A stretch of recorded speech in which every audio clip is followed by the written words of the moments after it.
Simono Daukanto inžinerijos gimnazijoje 12 klasės mokiniai pristatė baigiamuosius inžinerinius projektus. Šis darbų pristatymas jau tapo tradiciniu, vykstantis 5 metus iš eilės. Mokiniai projektus pradėjo rengti dar 11 klasėje, o ateityje galės juos tobulinti ir panaudoti studijų metu. Pasirinkę temą, išsigvildenę problemą, susikūrė daug idėjų, bendradarbiaudami su darbų vadovais, su įvairiausių įmonių, įstaigų, inžinerijos specialistais, sukuria tam tikras savo įžvalgas, idėjas, produktus, produktų prototipus. Projektai yra labai įvairūs, pradedant nuo biologinių, cheminių, fizikinių tyrimų iki robotikos, elektronikos, konstrukcinių medžiagų bandymų, tvaraus projekto kūrimo, tvaraus produkto kūrimo. Šiaulių Simono Daukanto inžinerinė gimnazija yra vienintelė mokykla Šiauliuose ir visame Šiaulių regione, kuri įgyvendina inžinerinio ugdymo specializuotą programą. Inžineriniai sprendimai,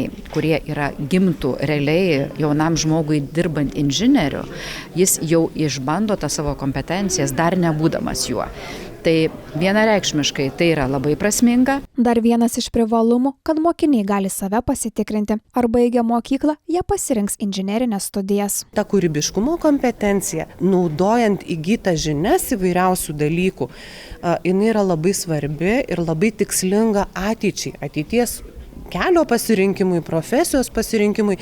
Įgyja vaikai tam tikrų kompetencijų, kurios yra labai reikalingos studijų programuose, ir be abejo darbo rinkoje. Į baigiamųjų projektų pristatymą atvyko kompetentinga komisija ir svečiai. Mūsų aplankė švietimo skyriaus vedėja, technologijų mokymo centro vadovai, valstybinės kolegijos atstovai, taipogi STEAM centro atstovai ir matau vertinimo komisiją, kuri susideda tiek iš mūsų žmonių, tiek iš bendradarbiaujančių institucijų. Nuo vertinimo susideda iš daugelio aspektų, nuo idėjos iki pačio produkto pristatymo.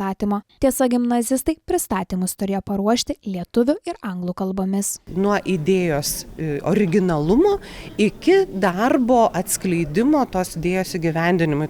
Šiais metais mokiniai dar labiau atskleidė savo kūrybiškumą ir sukūrė ne tik visuomeniai naudingus produktus, bet ir Simono Daukanto inžinerijos gimnazijai aktualias erdves. Šiais mokslo metais mokiniai nemažai projektų rinkosi mūsų aplinkai, gimnazijos aplinkai gerinti.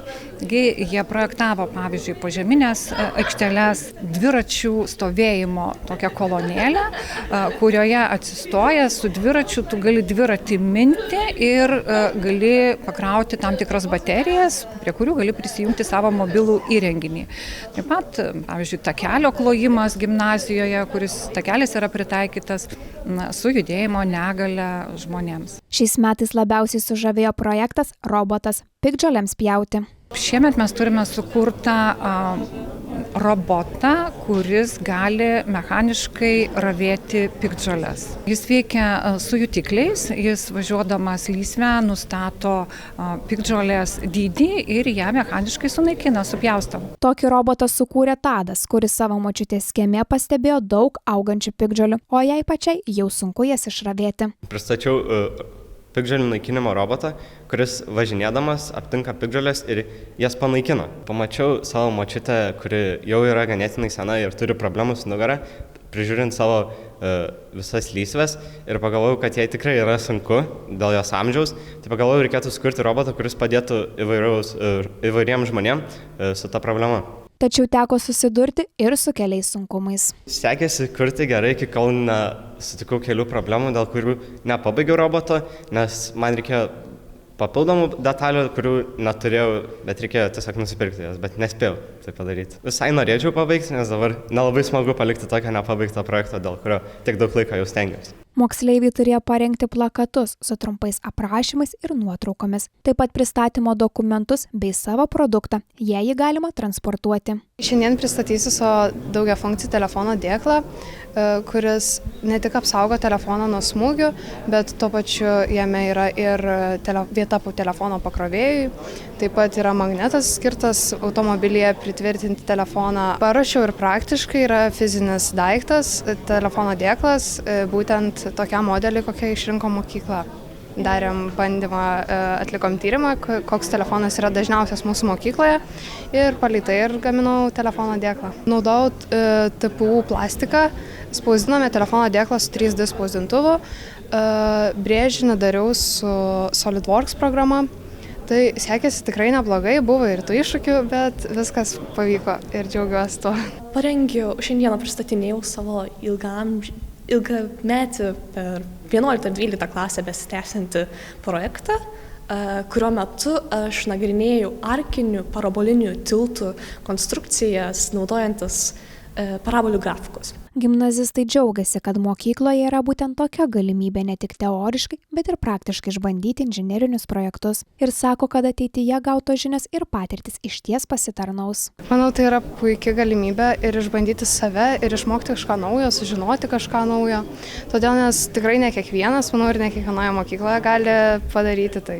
Manau, nes galėtų daryti, jeigu išsirenka gerą darbą, gali daryti, kas jiems iš tikrųjų patinka ir suprasti, kaip vyksta visas darbo procesas. Sakyčiau, tai yra visai nebloga praktika į ateitį, ypač jeigu galvoji sieti savo tolimesnės studijas arba svajoja apie darbą tam būtent šitose srityse. Jaunuoliai savo ateitį planuoja sieti su inžinerija. Aš visai norėčiau inžineriją susijęti su savo ateitį, nes prieš tai jau yra Gainės progimnazija, kuri irgi yra su inžinerija susieta. Su inžinerija ir tiksliaisiais mokslais savo ateitį sieti norėjau jau nuo gana senokai, gal net nuo pradinių klasių.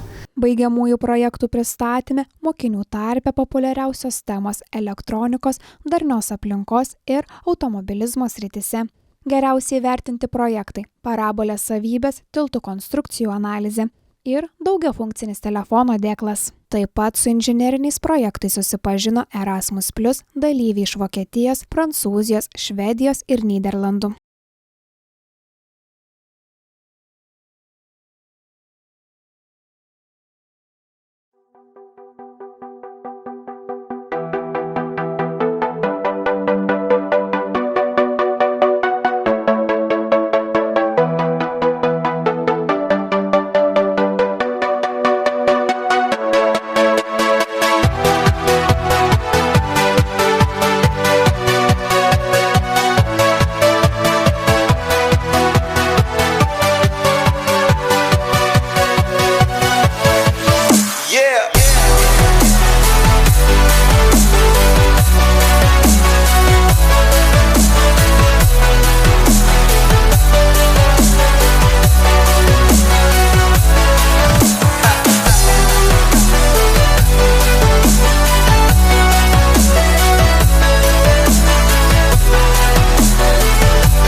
Inžinerinė gimnazija nuo paprastos gimnazijos skiriasi pirmiausia tuo, kad mokiniai mokomi žinias taikyti praktiškai, sprendžiant įvairias problemas. O tam reikia ne tik žinių, bet ir įvairių įgūdžių.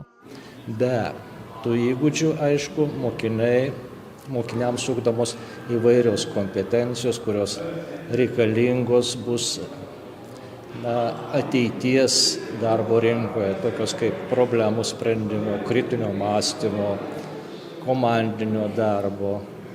Teorinės žinios čia pritaikomos praktiškai. Ši dalis labiausiai ir patinka mokiniams. Taip pat yra galimybė dalyvauti ir konkursuose. Laboratorijoje mes savo dirbame, ir aišku, stengiamės ir kitas įstaigas, kaip ir STEAM centrą važiuoti. kiek įmanoma stengiamės ir su Šiaulių universiteto botanikos sodu daryti irgi įvairius tyrimus, praktinės veiklas. Mane sudomino, kad per mikroskopą galima matyti visokias ląstelės. Labai patinka, labai aiškiai viskas matosi, visas ląstelės. Apsilankėme projektavimo pamokoje, kur atliekami įvairūs projektai, leidžia mokiniams numatyti, pažvelgti į būsimą gaminį išradimą anksčiau, negu jis bus pagamintas. Šitie mokiniai iš tikrųjų projektuoja tokiu lygmeniu, kaip galbūt kolegijos ar universiteto lygmeniu. Tai mokinamės dirbti, projektuoti ir braižyti ne tik prie kompiuterių, bet ir ant popieriaus. Ir mokame labai daug įvairių darbų, mokiniai integruoja šitos pamokos žinias į savo projektus, dirba, braižo ir projektai yra laisva tema, galima pasirinkti kokią norim, dirbti grupėse ar po vieną. Noriu studijuoti architektūrą, tai galbūt padeda šiek tiek inžinerija tame tikrai ir tos braižybos pamokos taip pat. Chemijos laboratorijoje vyksta chemijos eksperimentai, kur didelis mokinių susikaupimas ir susidomėjimas. O štai robotikos pamokoje verda emocijos. Čia vyksta robotukų varžybos. Dabar esame chemijos laboratorijoje, kur chemijos būrelio mokiniai mokosi tirti, planuoti, analizuoti, įgyja gebėjimus ir žinias, kuriuos panaudos ateityje renkantis specialybę. Tai mes darėme iš kiaušinio pažiūrėti, kaip su actu reaguoja, tai ir žiūrime jo masę ir kaip actas paveikia kiaušinio lakštą. Kaip ir domiuosi gyvūnais, tai yra kaip bioinžinerija, tai kažką norėčiau su inžinerija tokią sritį eiti. Penktokai yra pasidarę robotus, tokius sumo robotus, kurie turi priešininką išstumti iš ringo. Tai pasimokė truputį suprogramuoti, pasibandė, mes jau tokį turnyrą čia mini darėm. Moksleiviai pademonstravo vieną iš Goldbergo mašinos etapų. Beje, praėjusiais metais buvo sukūrę pilną Goldbergo mašiną, su kuria čempionate laimėjo pirmąją vietą. Kita moksleivių grupė ruošėsi čempionatui su makaronų tiltais. Ankstesniais metais dalyvavus čempionate tiltas atlaikė 80 kg. Šį kartą tikimasi dar geresnio rezultato. Mokiniai daro iš tikrųjų didelius, sudėtingus projektus. Iš robotikos, iš mechatronikos, iš biologijos, chemijos, konstrukcinių medžiagų. Ir dalyvauja labai įvairiuose konkursuose tiek su verslu, su bendrovių, mokomųjų bendrovių kūrimu, tiek su įvairiais inžineriniais produktais ir projektais. Yra naudojamas fizikinė savybė elektroindukcija, todėl kad šitie cilindrai nėra padaryti iš geležies, jie yra padaryti iš vario. Šitas magnetas gali pro juos laisvai eiti ir niekur jisai nesustoja. Mūsų inžinerinis projektas makaronų tiltai. Ruošiamės Vilniaus čempionatui. Norėjau išbandyti kažką naujo. Visai įdomu inžinerija ir įdomu patirti, išmokti kažko naujo, sužinoti, naujų patirčių, naujų dalykų. Kviečiame mokytis Simono Daukanto inžinerijos gimnazijoje.